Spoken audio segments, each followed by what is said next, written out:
ठीक है कर्नल दानवीर, ये बयान आपने सुना। अभी जो शो शुरू होते वक्त आपने बोला था कि हमारी मजबूरी है, हमारे नेबर्स हैं। अभी भी आपको लगता है मजबूरी बरकरार है? देखिए, मैंने तो एज अ डिफेंस एक्सपर्ट मैंने आपको दो चीजें क्या बताई। कंड्यूसिव एटमॉस्फेयर दिखता है बातचीत? डोमेस्टिक सेंटीमेंट का भी मैंने वर्ड इस्तेमाल किया था। डोमेस्टिक सेंटीमेंट हमारा आज की तारीख में इसके फेवर में नहीं है, ये बिल्कुल क्लियर होना चाहिए। और मैं इसमें यह भी बोलना चाहूंगा कि जैसा साहब ने बोला कि उनकी फंडिंग नहीं होती है, तो ये बिल्कुल समझने वाली बात है कि लश्कर तैयबा और जमातुल दवा ये पाकिस्तान आर्मी की टीम भी हैं, और जहां तक पाकिस्तान का सवाल है ये उनका एक स्ट्रेटेजिक आर्म के तौर पे उसको मानते हैं, और अफगानिस्तान को ये स्ट्रेटेजिक स्पेस मानते हैं। तो ये गलत फहमी में ना रहें कोई भी कि ये लोग जो है एलईटी और जेयूडी ये किसी तरह से ये एक्टिव नहीं है, बिल्कुल एक्टिव है। एक सवाल मैं यहाँ पे पूछना चाहूंगा। अशोक जी हमारे साथ है, मनोज जी के पास भी मैं आ रहा हूँ और डॉक्टर वैदिक के पास भी। अशोक जी, डोमेस्टिक सेंटिमेंट हमारे फेवर में नहीं है। अभी इसकी बात की जाए कि वो बातचीत नहीं होनी चाहिए। डोमेस्टिक सेंटिमेंट दर्शकों का देख रहे हैं। एक और कॉलर को मैं ले रहा हूं अभी। कानपुर से एक कॉलर है, बताइए क्या बातचीत होनी चाहिए प्रधानमंत्री मनमोहन सिंह की नवाज शरीफ के साथ? कानपुर से एक कॉलर है। हेलो, क्या प्रधानमंत्री मनमोहन सिंह की नवाज शरीफ के साथ बातचीत होनी चाहिए? आप क्या कहते हैं? नहीं, बातचीत बिल्कुल नहीं होनी चाहिए, क्योंकि ये हमारे देश के सम्मान के विपरीत जाता है। योगेंद्र जी बहुत बहुत शुक्रिया।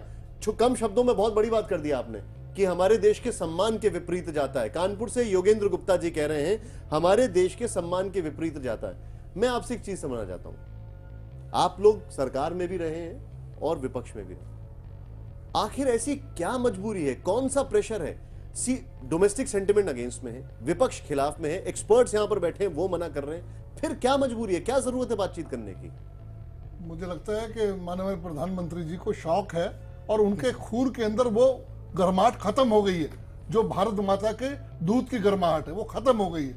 वरना एक जवान हमारा जो फौज का वहां खड़ा हुआ है आर्मी का, वो केवल एक जवान नहीं है, वो किसी का बेटा नहीं है, वो भारत माता का बेटा है। और भारत माता का वो सम्मान और स्वाभिमान है जो वहां खड़ा होके जिसका धड़ा रख कर दिया जाता है। लेकिन और क्या क्या मजबूरी क्या है, क्यों बात करना चाहिए? आपको क्या लगता है? मैं आपसे मुझे लगता है कि कोई इनकी कूटनीति नहीं है, इनका कोई इनके पास नीति नाम की कोई चीज नहीं है, इनके पास हौसला नहीं है। ये लोग घर में ही पूरी तरह से लिपटे पड़े, भ्रष्टाचार में लिपटे पड़े। बुरा हाल है इस सरकार का।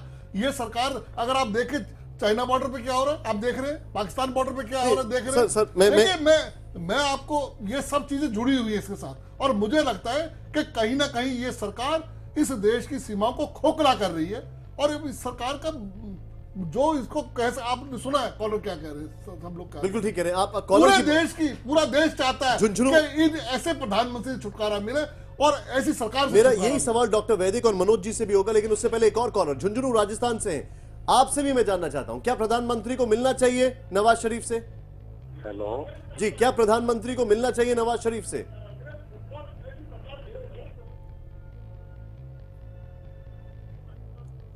आप हेलो सर, मैं झुंझुनू राजस्थान से बोल रहा हूँ, राजेश मुनिया जी। राजेश जी मैं आपको सुन सकता हूं। आप फोन और टीवी दोनों ऑन करके रखा है आपने, फोन पे आप बात करें हमसे। मैं ये बोल रहा हूँ कि नवाज शरीफ से मनमोहन सिंह जी अगर उनका बच्चा वो फौजी होता तो वो बात करते क्या, जिसका शीश कट गया होता?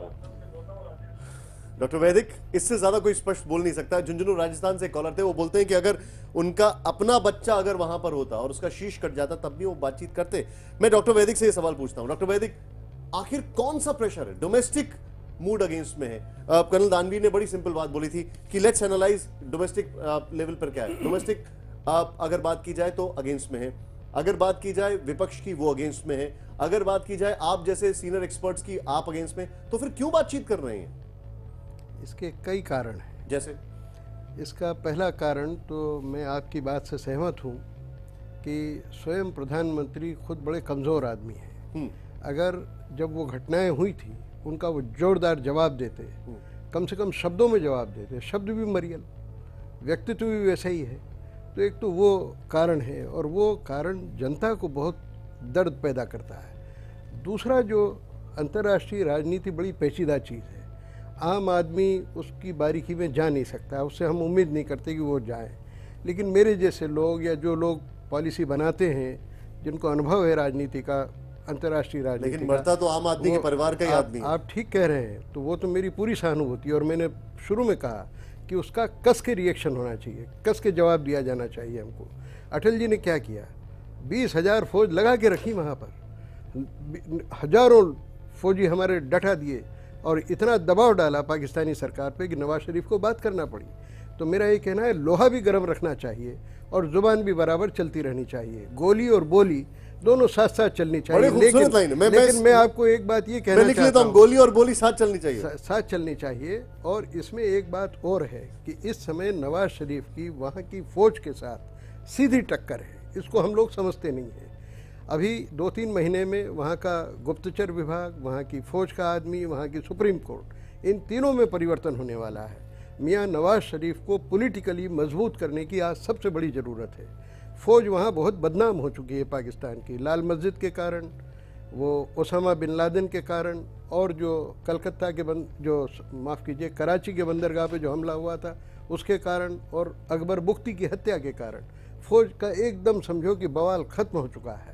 ऐसी स्थिति में, और इसके अलावा अफ़गानिस्तान से अमरीकी वापस जाने वाले हैं, पाकिस्तान को बहुत चिंता है, और उनसे ज़्यादा चिंता हमको है, क्योंकि फिर से वो आतंकवाद का शरण स्थल बन जाएगा। आपकी पॉइंट मैं इस चीज को आगे लेके इन जाऊंगा। सब बातों को ध्यान में रखते हुए नवाज शरीफ से बात करना बेहद देखिए, जरूरी है। हमें उनके लिए सारे सेंटिमेंट्स हैं, सारे सेंटिमेंट्स, हमें उनकी काफी इज्जत करनी चाहिए, उनकी मजबूरियां समझते हैं, लेकिन हम ही उनकी मजबूरियां क्यों किस समझें? बात की मजबूरी है उनकी?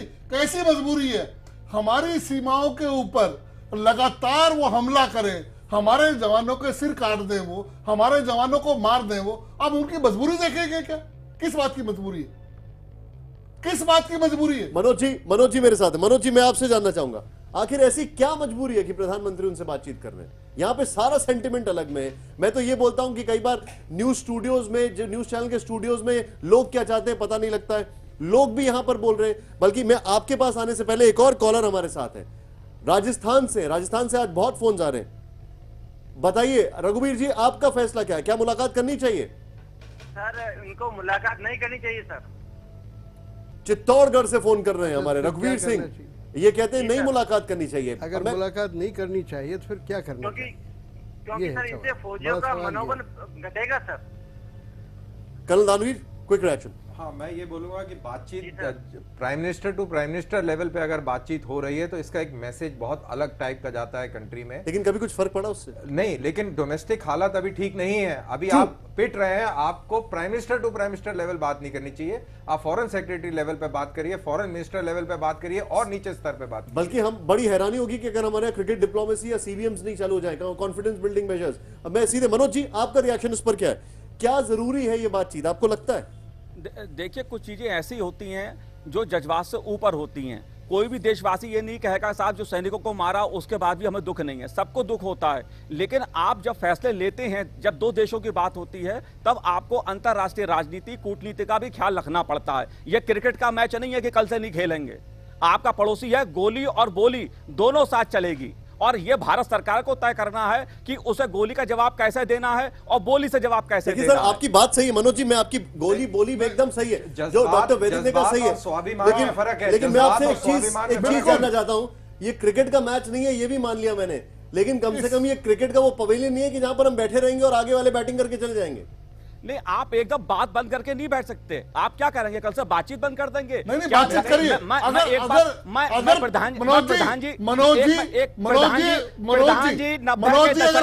अगर प्रधानमंत्री को बात करनी थी तो देश के सामने कह के जाते कि मैं बात करूं और 2 टूक जवाब दे के आऊंगा नवाज शरीफ को, और कह के आऊंगा नवाज शरीफ को कि हम इनको प्रधान जी, ये कह के जाते। ये बिल्कुल ठीक है, देश की जनभावनाएं खिलाफ है पाकिस्तान के, लेकिन यह भी सच है कि 90 के दशक में पाकिस्तान प्रायोजित आतंकवाद ने kiतना फसाद मचाया इस देश में। उसके बावजूद प्रधानमंत्री अटल बिहारी वाजपेयी ने बातचीत की या नहीं की? सवाल इस बात का नहीं है, से ही रास्ता निकलता है, बातचीत से ही मसले हल होते हैं, और ये भी उसी बात पे चले। सवाल इस बात का नहीं है, बातचीत के दरवाजे बंद करके नहीं बैठ सकते। देश ऐसे नहीं चलते, सवाल देश के सम्मान का है, नहीं चलते हैं। सवाल देश के उस फौजी का है जो आप देखिए, खड़ा हुआ है। अमेरिका ईरान के बीच उसका कितना सवाल तनाव था। मनोज जी, ईरान बात कर रहा है, नहीं कर रहा है। मैच से मत आप कंपेयर करिए, ये क्रिकेट मैच नहीं है, ये देश की सीमाओं की बात है, देश के सम्मान और स्वाभिमान की बात है।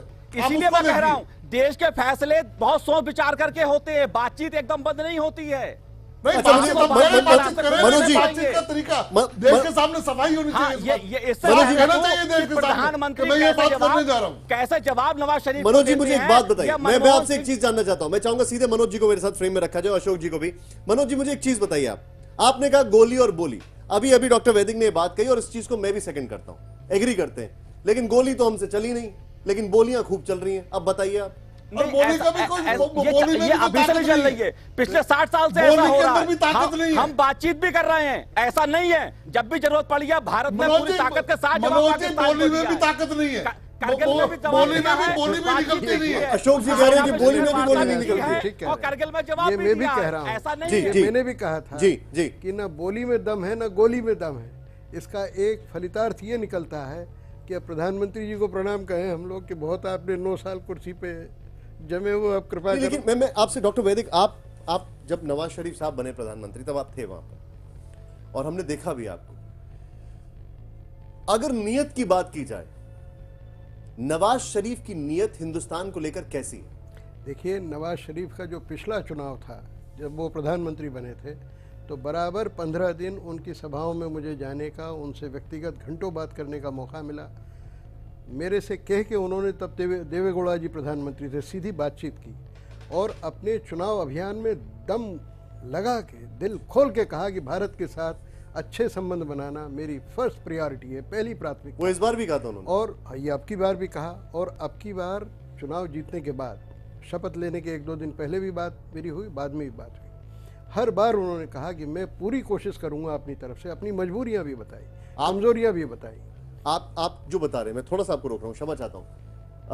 एक कॉलर है मेरे साथ, बैतूल से हमारे साथ हैं। मैं चाहूंगा आप मेरे साथ रुके, 2 मिनट रुके, मुझे थोड़ा सा समय दें। मैं क्षमा चाहता हूं, आपको होल्ड करा रहा हूं। नवाज शरीफ ने प्रधानमंत्री मनमोहन सिंह से मुलाकात को लेकर क्या कहा है, जरा ध्यान से देखिए। To meet him, and we hope to pick up the threads from where we left in 1999. Yes, we're very happy to meet him, and we hope to pick up the threads from where we left in 1999. Yes, we're very happy to meet him. मुझे बड़ा अच्छा लगेगा उनसे मिलके, और 1999 के जो तार टूट गए थे उसको जोड़ने की कोशिश करेंगे। हालांकि तब से अब तक जो सरकार तब थी वो बदल चुकी है। जो तार टूटे थे, बड़े ऐसे तार टूटे थे कि उसका कुछ कहना नहीं है, और अशोक जी से मैं उस पर रिएक्शन लूंगा। लेकिन अभी एक कॉलर हमारे साथ है बैतूल से। बताइए आपका फैसला क्या है? हेलो जी बताइए, आपका फैसला क्या है?